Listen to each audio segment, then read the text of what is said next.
that's when I got into this, maybe like a little bit of despair at like. Where are my bros at? That's where, yeah, and that's kind of where I came into this initiation thing of like, no, this has to be like a willing student who recognizes that there's something they don't know. It can't. You're not going to teach somebody who thinks they already know. Mm-hmm. They already know. They're going to just disagree with you and tell you that you're the one that's wrong. Whatever, I don't know. I almost said earlier that thinking you know is hell. Yeah. Mm. Like being able to ask for help. There's something really archetypal there because it contains within it a recognition that something's wrong. And also, again, it's like reaching out, admitting that it's like confession. To me, it's like all these things wrapped into one. It's like, it's also being a willing student. It's like asking for help. Being a willing student is like asking for help, and that, being aware of a void in your knowledge, something that you lack, that you'd like to achieve, hopefully, ideally, because you want to live you want to be harmonious.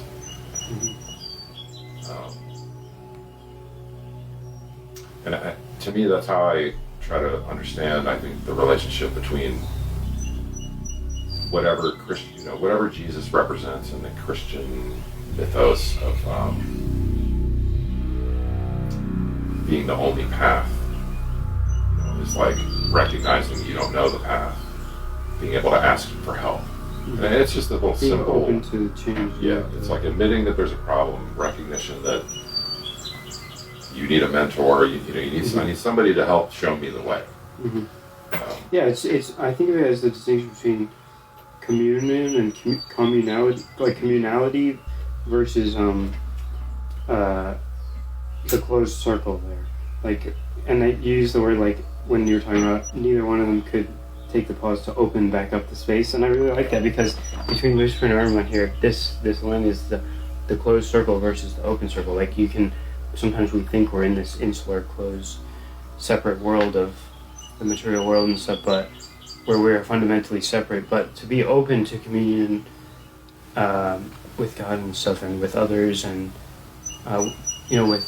just so that whole idea of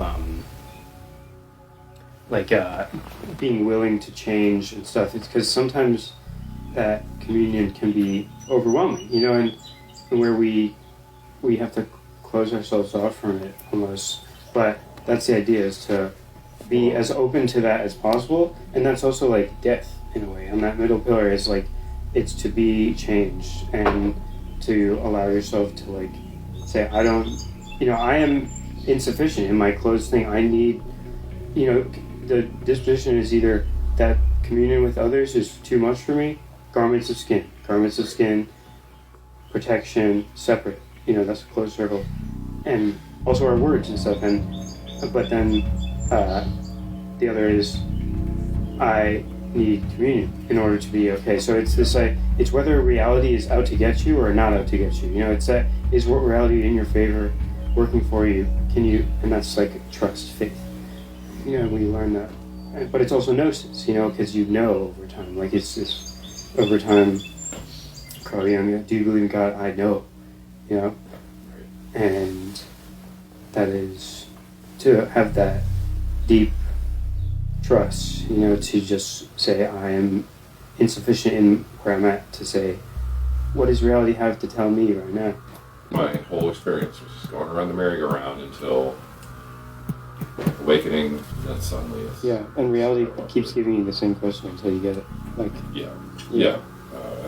I love that Carl Jung thing about the thing you avoid will manifest itself as something you have to contend with in the physical world. And that's what Galahad's thing was saying, which I think other people are kind of getting to, but it's like that we're always both encountering the external world, but also to that people come cipher from the shadow shineth light is to awaken Abraxas.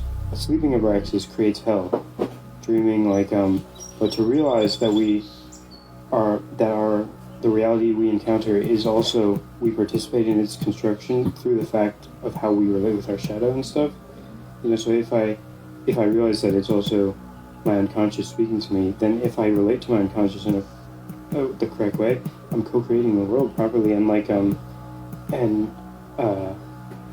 so that when I'm talking with you, you're both a separate individual with life of your own, but also you're an aspect of me, you know, and something, it's crazy.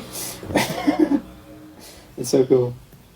Well, yeah, like, I get what you're saying, yeah. It's a hard thing to get the balance. Yeah, like my natural inclination these days, it's more like, how can we figure it out? I feel like I can see where your shadow's getting in your way. Yeah.